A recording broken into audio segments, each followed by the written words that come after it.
머리를 감고 다 씻고 다 머리도 정돈을 하고 이제 나왔어요. 나와가지고 방으로 들어와서 스킨 바르고 거품 바르고 또 이렇게 면도도 좀 하고 그러고 있는데 사모가 또 들어오더니 또 그랬어요. 그러더라고요. 뭔 소리라 그랬죠. 그랬더니 샤워기를 완전히 딱 안 닫아놔가지고 또 쫄쫄쫄쫄 흐르고 있다는 거예요. 그래서 제가 몇 주 전인가 한번 그런 일이 있었는데 그때 제가 인정을 안 했거든요. 왜냐하면 그건 현장에서 발각된 게 아니거든요. 현장범이 아니었거든요. 시간이 지난 다음에 그게 집에 갔더니 물이 흐르고 있는 거예요. 이게 나라는 증거가 어디 있어요? 근데 합리적 의심은 저를 의심하는데 나는 인정이 안 되는 거예요. 왜냐면 나 후에도 우리 그땐 진수가 없거든요. 은수가 있고, 그러니까. 아니, 근데 내가 생각할 때 내가 나밖에 없을 것 같긴 한데도 인정이 안 됐는데, 그때는 그래서 좀 내가 좀 든든한 거 그냥 무시했어요, 사실은. 근데 오늘은, 아니, 제가 나와서 앉은 지 불과 뭐 1분도 안 된 것 같은데 사먹었다고 얘기하니까. 더 저를 꼼짝 못하겠네. 사진을 찍어가지고, 동영상을 찍었는데, 사진을 찍었네. 동영상이었죠. 동영상을 다 보여주는 거예요. 이거 보라고 지금. 거기서 할 말이 없잖아요. 그러면 어떻게 해야 돼요? 아유, 내가 실수했네. 이러면 되는데. 아유, 참, 이래야 되는데. 제가 뭐라 그랬냐면, 뭐, 내가, 변명이, 저를 또 위로해준답시고 두 개를 얘기를 해요. 뭐냐면, 내가 안 닫았을 수도 있고, 빡 안 내렸을 수도 있고, 또, 내리고서 어떻게 하다 또 건드려서 다시 올려줬을 수도 있고, 뭐, 실수했을 거다라고 딱 이렇게 또 저를 위로해 주는 거예요. 그래서 그 다음에 혹시 또 당신이 자기가 또 건드렸을 수도 있는 거 아닙니까? 그러면 이렇게 제가 또 빠져나가다가 사실은 어제 밤늦게까지 말씀을 준비를 다 해놨는데 첫 번째 제가 시작하려고 하는 내용이 이거였어요. 근데 하나님이 아주 생생한 예화를 딱 주시는 거예요. 그러면 인간은 절대 제가 이 얘기를 오늘 설교 시간 서두에 잘 들으시라고 그러고 말았는데 명하려고 하는 말씀이 아니에요.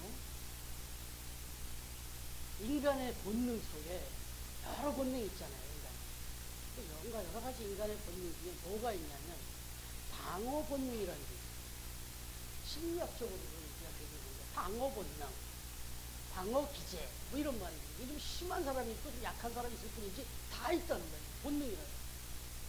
그리고 이 방어 본능, 일상을 생활하다 보면 어떤 일을 이렇게 당하거나 또 어떤 어려운 상황에 이렇게 처하면 누구나 본능적으로 자기를 방어하려고 든다는 거예요. 다 있다는 겁니다, 이거. 그런데 방어 본능이 있는데 크게 심리학적으로 크게 세 가지 유형으로 반응한다. 그 속에 다 이렇게 모아져요. 근데 첫 번째로 어떤 반응을 보냐? 적극적으로 반응한다는 거예요. 무슨 소리냐? 뭐 화를 내고 말이죠. 그러면서 당신은 언제나 어떻게 된 줄 알아? 뭐 이렇게 하면서 막 상대방을 막 공격을 하는 거예요. 그러니까 나도 나지만 막 화를 내면서 지금 이런 걸 갖고 나를 보는 거예요. 난 그런 한 적도 없거니와 당신도 언제 이런 걸 했고 막 공격을 상대방을 하는 거예요. 이게 방어 본능이 되는 거예요. 공격이 최선의 수비다. 첫 번에 누가 딱 공격을 하면 딱 뭔가 지적해 오면 막 그 사람을 공격하는 거예요. 그래서 그 얘기는 내가 저거 한 거는 막 뒤로 밀어놓고 막 그 얘기로 가는 거예요. 이게 방어 본능의 첫 번째. 두 번째 또 방어 본능이 뭐가 있냐. 이건 아주 적극적으로 이렇게 했다면 또 소극적인 게 있고 침묵합니다. 무표정, 무대응을 하는 거예요. 이것도 방어예요. 묵힐권. 이것도 방어예요, 방어. 자기를 방어하기 위해서 안 해버려요. 그리고 무대응으로 일관합니다. 일종의 이것도 사실은 소극적인 것 같은 강력해요. 그래서 이걸 가장 효과적으로 사용했고, 그래서 성자 소리를 듣는 사람이 있어요. 간디. 인도의 마하트마 간디는 이걸 이용했어요. 막 공격하고 같이 싸우고 막 대적하는 방법이 아니라 침묵으로 일관했습니다. 무대응으로. 그래서 이거를 무저항주의다. 이렇게까지 하면서 간디는 성자로 추앙받을 정도로 또 이런 방법도 있어요. 그런가 하면 또 한 가지 목사들이 제일 그걸 많이 하기도 합니다. 그리고 좀 평소에 말 좀 한다는 사람들 설득합니다. 변호를 합니다. 변명을 하고 변호를 하고 막 멋지게. 저도 오늘 이 말씀 준비를 제가 이걸 어제 이렇게까지 이거 보내셨으면 아마 사모한테 제가 또 얘기를 했을 거예요. 이런 게 저런 얘기. 그러면서 끝내는 막 설득도 시켜요. 사모가 저한테 그런 피해가 좀 있어요. 자기가 저한테 뭐 이렇게 얘기했다가 분명히 제가 잘못한 걸 얘기했는데 나중에 설득당해요. 그런 경우가 사실 제가 지금 회개하기는 그런 경우가 있었어요. 그런데 이게 이제 일반적인 유형의 한 세 가지 방어 본능의 유형이다. 이겁니다. 심리학적. 그런데 오늘 말씀에 보시면 뭐 변명이란 말이 나와요. 그 형들아, 나의 이 변명을 들으라 이렇게 말하잖아요. 그런데 이제 제가 지난주에 말씀드렸지만 이 변명이라는 표현이 이래서 적당하지 않다. 네, 변명이 아니고 변호예요. 사실 변호인데 무슨 막 방어 본능이 발동해서 변명하는 건 아니에요. 근데 사도 바울이 변호를 합니다. 많은 사람들 앞에서 침묵한 것도 아니고 막 대적한 것도 아니고 변호를 합니다. 그런데 좀 달라요. 내용이 달라요. 내용이.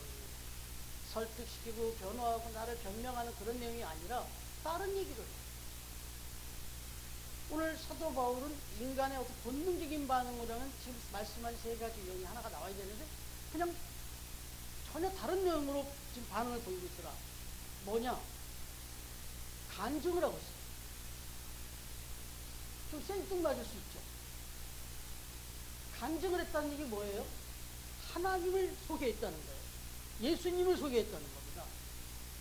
지난주에 말씀드렸지만 자기에게 지금 처한 그 위기 상황을, 지금 죽을지도 모르는 위기 상황, 좀 이제 그 천부장에 의해서 기회가 이렇게 좀 피할 수 있는 기회가 왔는데 그런 기회를 그 위기에서 벗어날 수 있었는데 그걸 기회로 삼아가지고 말 좀 하게 해달라 이렇게 얘기하잖아요. 근데 그 말 좀 하게 해달라는 건 천부장이 들을 때나 그 회중들이 들을 때나 변명하고 싶어서 그런 게 들렸겠죠. 그런데 거기서 생뚱맞게 사도 바울은 방어를 하지 않습니다.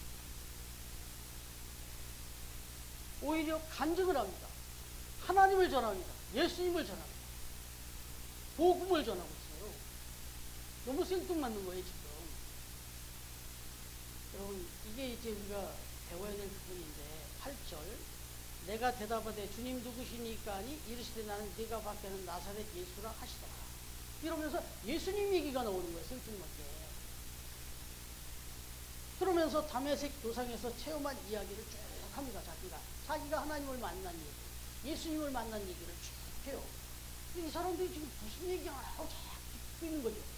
원래 막 때려잡고 막 죽이려고 할 때는 이 사람이 뭔 얘기도 안 들었던 사람이 지금 이런 자리에서 이렇게 얘기하니까 이제는 또 귀를 쫑긋하고 들어요.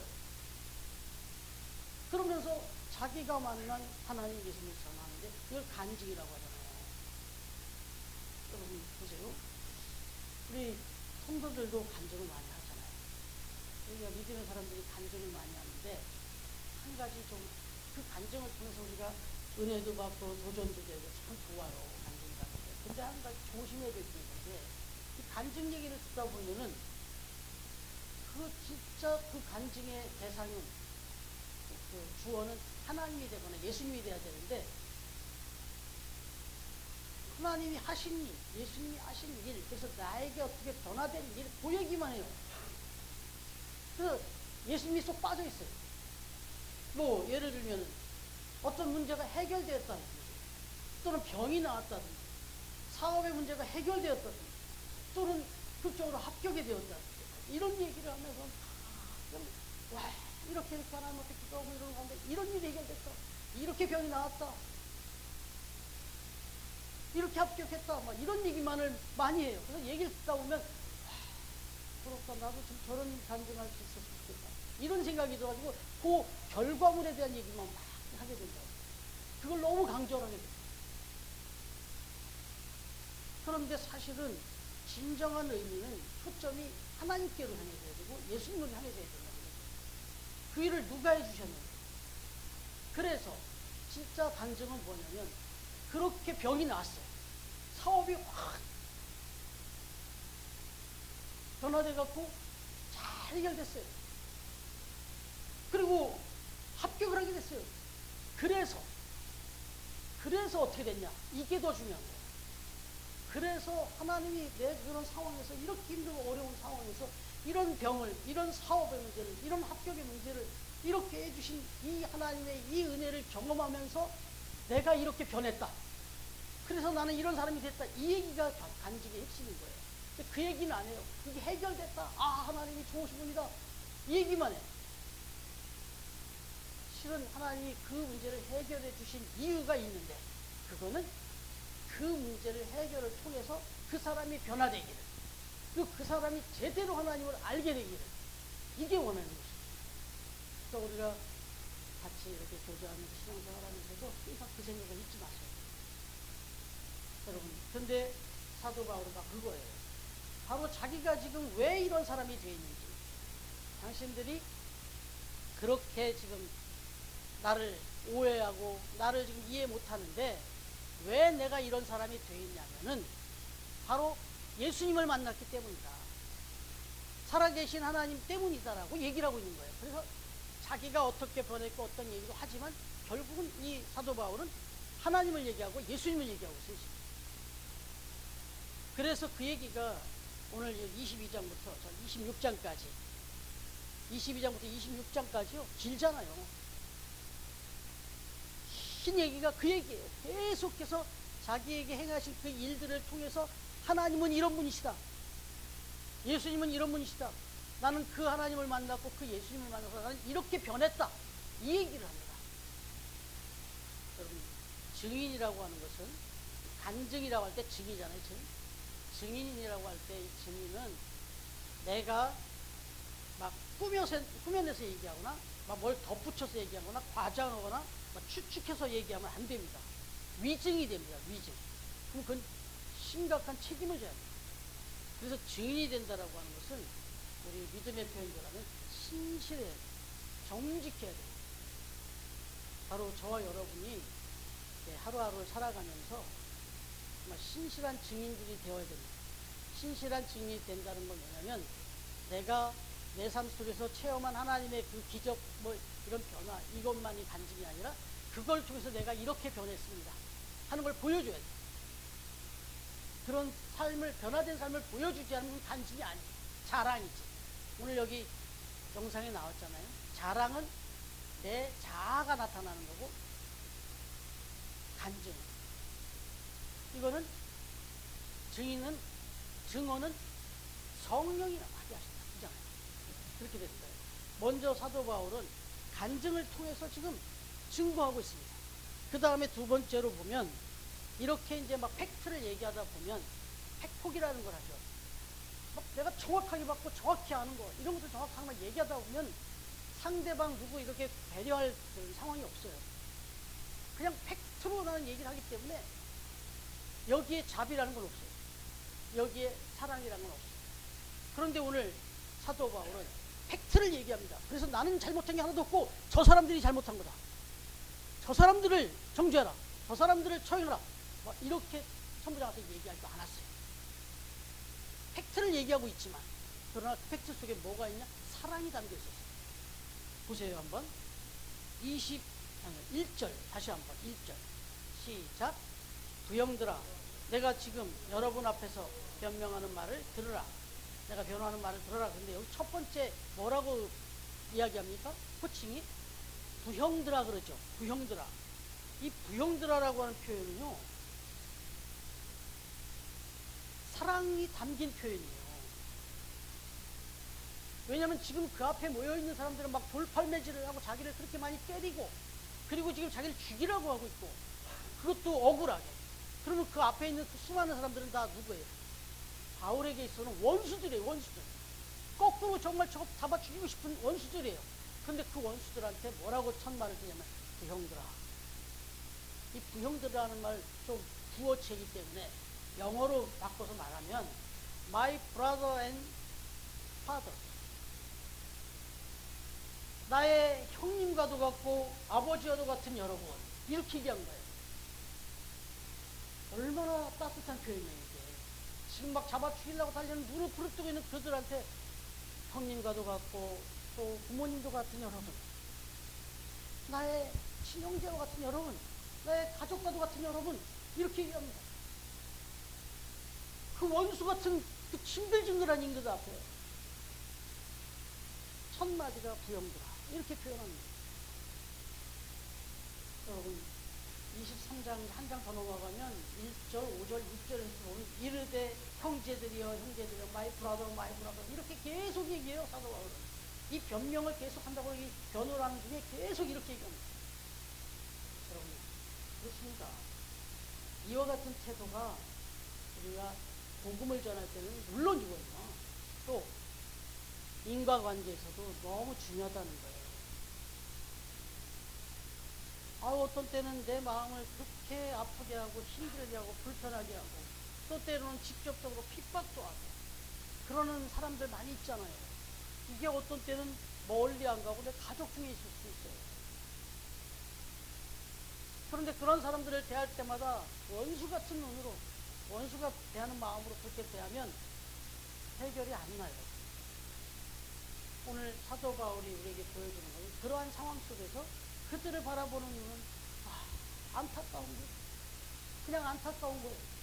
그래서 부형들아 나의 형제들아 계속 이렇게 부르면서 그런 마음을 했던 거예요. 그래서 고린도후서 5장 14절에서 보면 사도 바울이 뭐라고 말하냐면 이걸 한번 찾아봐 줄래요? 여기 고린도후서 5장 14절.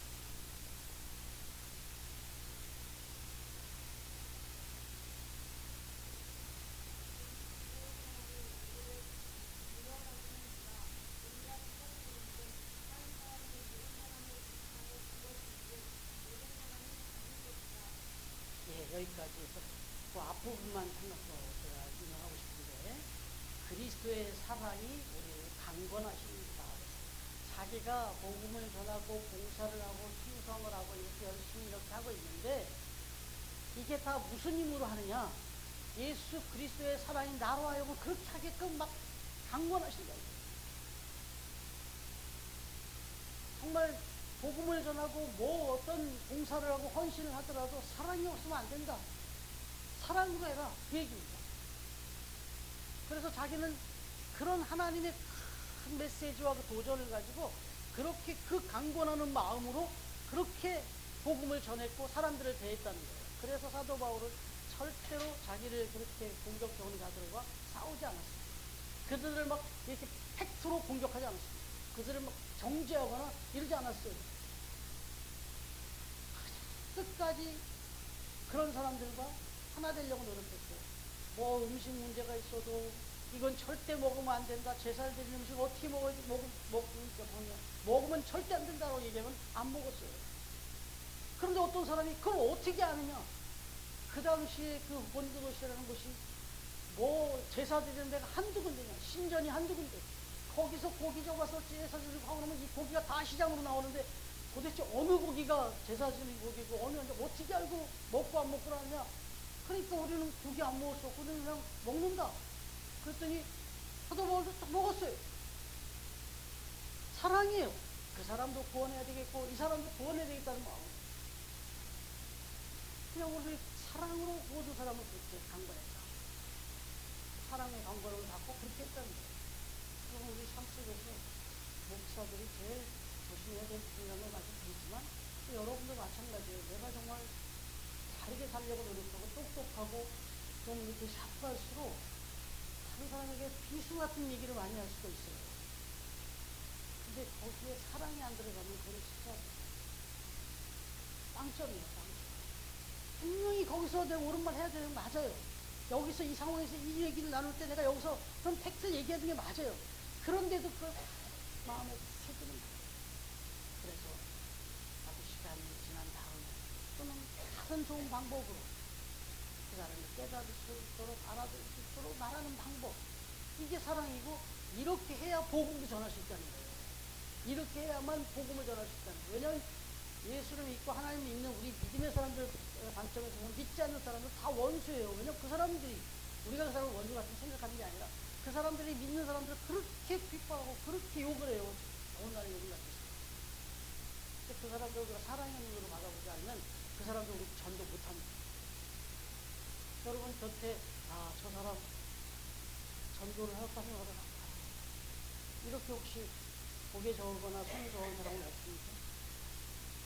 그렇게 하다 보면 전도할 사람 하나도 없어요. 사도 바울은 그 마음으로. 그래서 한 가지 말씀드렸더니 루마니아 감옥에서 공산치하였어요. 14년 동안 억울하게 옥살이했던 리차드 범브란트 목사님이라고 계십니다. 이 리차드 범브란트 목사님은 원래 무신론자였는데 결국 하나님을 만나고 목사가 됐습니다. 이분의 간증이 있어요. 부지니스 내용에 간증이 나오는데, 자기는 유대인으로 태어나서 2차 대전 중에, 정말 2차 대전 때 유대인들을 다 잡아 죽일 때였습니까? 온갖 고초를 당했는데, 그래서 범브란트 목사님 결국 감옥에 갇혔는데, 종신형이랄 앞으로 수십 년형을 받고 들어갔어요. 억울하게. 그런데 그렇게 감옥에 들어가서 다른 날에 보내주는 어느 날, 한 젊은이가 자기 앞에 감옥에 들어왔대요. 근데 자기 앞에 들어오더니 문에 딱 이러니까 철수석장 쓰러져 버리더라고요. 근데 보니까 너무 그냥 고문당하고 이것도 있겠지만 병색이 완연하더라고요. 그때 알아봤더니 능망령을 앓고 있었어요. 근데 이 능망령을 알고 있는 이 젊은이를 보니까 이 마음이 동화해갖고 이거 안 되겠어, 그냥 됐어. 자기 옷을 찢어가지고 물을 적셔가지고 그걸로 머리에다가 닦아주고 몸을 찢어주고 지극정성으로 여러 가지 돌봤답니다. 그리고는 심지어 먹을 수 없으니까 밥이 들어오면 자기가 입으로 씹어가지고 그걸로 또 먹여줬다는 거예요. 계속 그렇게. 그러면서 여러 날들을 정말 열심히 다녔대요. 그래서 좀 많이 기력이 회복이 됐는데, 그 젊은이가 범브란트 목사하고 눈물을 흘리면서 고백을 하더래요. 목사님, 실은 제가 이 공산 정권의 검사 출신입니다. 하지만 결국은 제가 용도가 다 되니까 저렇게 살아갔습니다. 그런데 제가 지금 여기 들어와서 간호를 받으면서 바라보는 목사님은 제가 목사님에게 몹쓸 짓을 한 사람이었습니다. 제가 검사로서 바로 목사님에 대한 재판을 진행할 때 거기에 검사로 있었습니다. 그래서 제가 목사님에게 그 당시에 15년형을 언도했을 뿐 아니라 목사님을 향한 그 자격을 받아내기 위한 고문을 제가 막 지시했던 사람입니다. 그런데 지금 제가 이 처지가 돼서 목사님 앞에 이렇게, 그리고 지금 제가 이 목사님의 이런 말도 안 되는 간호와 사랑을 받고 이렇게 회복됐습니다. 저를 제가 용서해 주십시오. 저도 이후로는 목사님이 믿으시는 그 하나님, 나의 하나님으로 그렇게 살고 싶습니다. 이게 고백을 했다는 거예요. 그 이야기를 들었을 때 이 범브란트 목사님의 마음이 어땠습니까? 내가 무슨 짓을 한 거야? 이건 안 되겠어요. 그런데 범브란트 목사님이 같이 눈물을 흘리면서 그 형제를 품에 안고, 그 형제를 품에 안고 나는 이 순간으로 형제를 다 용서한다. 그리고 난 지금도 그 누구도 나 지금 미워하고 있지 않다. 그러니까 마음을 잘 먹어라. 그렇게 얘기한 후에 세례를 베풀었다는 거예요. 복중에서. 그리고는 이제 때가 되니까 또 두 분 다 잘 건강이 회복된 이후에 결국은 옥에서 풀려나게 됐답니다. 이분들 나와서 뭐 했을까요? 복음 전도자로 일생을 살았다는 거예요. 이 악했던 이 검사 출신 이 청년들 복음 전도자가 돼서 같이 그렇게 동역을 하게 됐다라는 이야기가 이 범브란 목사님의 간증이에요. 여러분 이렇습니다. 조셉 웰드리치라고 하는 작가가 생활방식 복음주의라는 책을 썼는데 거기서 스테반 이야기를 합니다. 스테반 집사님. 그분이 뭐라고 단도직입적이냐면 우리는 최악의 상황에서 최상의 증인이 될 수 있다. 이 얘기를 딱 들죠. 그러면서 스테반 얘기를 합니다. 여러분 스테반은 아시는 대로 정말 여기 바울 이전에 정말 억울하게 정말 사랑을 전하고 복음을 전하다가 돌판매질을 당하면서 그냥 객사했잖아. 근데 그 스테반이 죽어가면서 뭐라고 했습니까? 사도행전 7장 60절. 이것도 한번 연순이 한번 찾아봐주세요. 사도행전 7장 60절.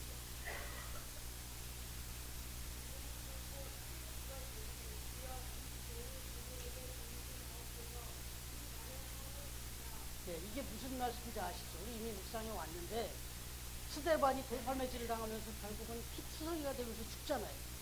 죽어가면서 마지막 이제 잠이라 그랬어요.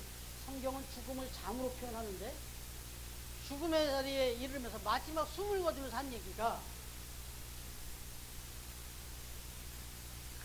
자기 힘을 다해서 있는 힘을 다해갖고 강청을 합니다. 하나님께. 뭐라고? 제발 저 인간들 심판해 주세요. 내 억울함을 풀어주세요. 이랬어야 맞아요 지금. 근데 목청을 다해서 죽어가면서 자기 있는 힘을 다 해서 숨 넘어가는 소리로 한 소리가 주여 이제는 저들에게 보내주사. 저들을 용서해달라는 거예요. 저들도 구원받아야 될 부형들인 거예요. 여러분 이 이야기를 이 조셉 웰리치가 하면서 그 다음에 하는 얘기가 그거예요. 뭐냐면 그 자리에 누가 있었냐는 거예요. 그 자리에 사도 바울이 있었죠. 사도 바울이 지금 이런 모습을 보이는 건 스데반한테 배운 거예요. 스데반한테 배운 거라. 자기들을 향한 자기를 향한 그 원수들을 향하여 오히려 사랑으로 그 형들아 이렇게 불렀다. 그랬더니 그 자리에 누가 있었다고요? 이 스데반이 그렇게 사랑으로 죽어가면서까지 사랑을 외쳤더니 그 자리에 누가 있었다고요?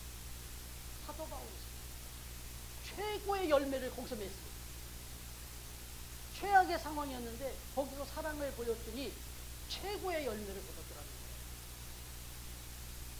그래서 이분이 말씀하시는 게 우리는 최악의 상황에서 최상의 증인이 될 수 있다. 이런 말을 합니다. 여러분, 저와 여러분이 어떤 억울한 일을 당하고 또 정말 괴로운 상황이 처했을 때 정말 너무너무 억울해. 이건 진짜 이렇게는 정말 살 수가 없다고 생각하는 그때 내 팩트를 가지고 막 변명하고 막 그 사람을 미워하고 원수처럼 여기시는 그 순간에 우리가 그걸 한두 걸음 넘어서 성령의 도우심을 입고 말씀의 힘을 입어서 사랑을 보여줄 수 있다면 여러분의 그 삶의 그 자리에 사도 바울이 있을 거예요. 제2의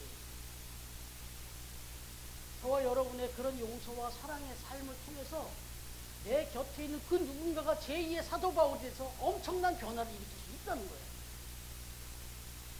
최고의 전도가 될 수 있다는 거예요. 이걸 우리가 잊지 말아야 된다는 거죠. 그래서 마지막으로 찬송가를 작사를 무려 8,500여 편이나 작곡했다는 파니 크로스비여서 1생 동안 앞을 내보지 못한 시각장애로 살았으나 그냥 그저 나는 이것이 나의 간직이다라고 노래했던 찬양이 있습니다. 그게 288장인데 찬송가 288장 이 가사를 한번 같이 부르실 텐데 한번 생각하시면서 나의 삶도 세상을 바라보지 않고 사람 바라보지 않고 어떤 억울하니 어떤 힘든 일이 있어도 하나님 바라보면서 위로받고 힘을 얻고 그리고 또 궁극적으로 하나님 원하시는 바 간증하며 사랑하며 살겠구나 다짐하는